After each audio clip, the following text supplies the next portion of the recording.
ഇഡ്ഡലിക്ക് ഒരു സാമ്പാർ ഉണ്ടാക്കാം. ആദ്യം വെജിറ്റബിൾ എല്ലാം കൂടെ ആവശ്യത്തിനുള്ള വെജിറ്റബിൾ എല്ലാം കൂടെ അരിഞ്ഞ് വെച്ച് നല്ല 2-3 വെള്ളത്തിൽ കഴുകിയെടുക്കാം. ഉരുളൻകിഴങ്ങ്, ഉള്ളി, പടവലങ്ങ, മത്തങ്ങ,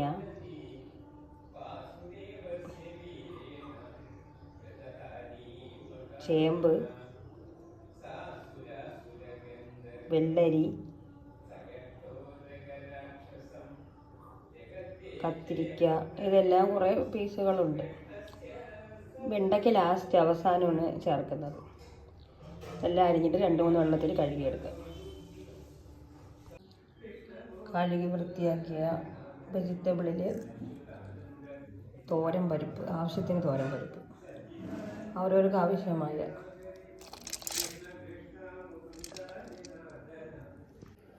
2 വെളുത്തുള്ളി ചതച്ചത്. സാധാരണ സാമ്പാറാണ് വയ്ക്കുന്നത്.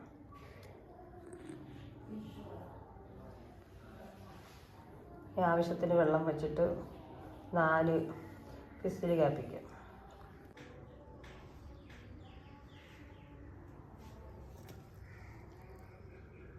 നല്ലതുപോലെ വെന്തിട്ടുണ്ട് കഷ്ണങ്ങളെല്ലാം.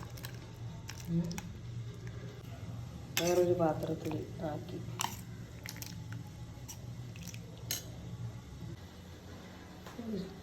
ഒരു ശകലം പുളി പിഴിഞ്ഞൊഴിക്കുക. കടുവിട്ട്, ഉള്ളിയിട്ട്, മുളകിട്ട്, കറിവേപ്പിലയിട്ട് കടുക് വറുത്തിട്ട് അതിലൊഴിക്കണം. വെള്ളം ഒഴിക്കും.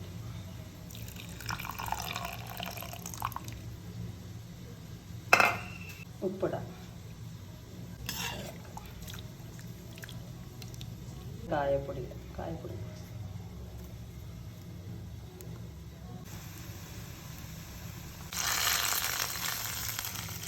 ആ പാത്രം തന്നെ വെണ്ടയ്ക്ക വാട്ടിയെടുക്കണം. ഒരു മൂത്ത് വരണം. ഇത്ര മൂത്താൽ മതി. മുളകുപൊടി മല്ലിപ്പൊടിയും കൂടെ ചേർത്തതാണ്. ഇവയും കൂടെ ഇടണം, ഞാൻ മറന്നുപോയില്ല.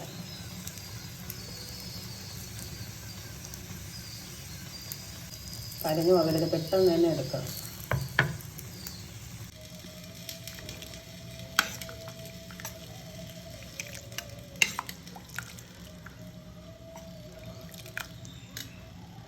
ഒരു ശകലം ഇട്ടാൽ മതി.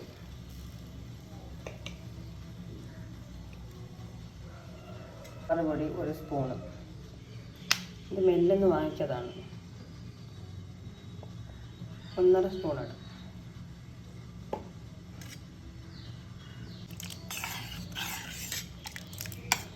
ഇനി അടുപ്പിൽ വെച്ച് തിളപ്പിക്കാം. വെള്ളം കുറവാണെങ്കിൽ ശകലം കൂടെ വെള്ളം ഒഴിച്ചിട്ട് തിളപ്പിക്കാം. ചൂടായി ഒരു 10-15 മിനിറ്റ് കിടന്ന് വേവണം. പിന്നെ തീ കുറച്ച് വെക്കണം. കുറേ നേരം വെന്തിട്ട്, കുറേ നേരം വെന്താലേ ടേസ്റ്റ് വരും. എല്ലാം കൂടെ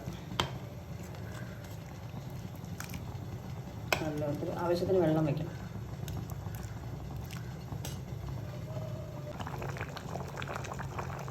കുറച്ച് നേരം തിളച്ചിട്ട് തീ ഒന്ന് കുറച്ച് വയ്ക്കണം. കുറച്ച് നേരം അങ്ങനെ ഇരിക്കട്ടെ. ടേസ്റ്റൊക്കെ ഉണ്ടാകും നോക്കണം. ഉപ്പും എല്ലാം ഉണ്ടാകും നോക്കണം. സാമ്പാർ റെഡി ആയിട്ടുണ്ട്. അതിൻ്റെ പുറത്ത് കണ്ട ഇങ്ങനെ എണ്ണ തെളിഞ്ഞ് വന്ന കണക്ക് ഇങ്ങനെ വരുമ്പോൾ റെഡിയായി.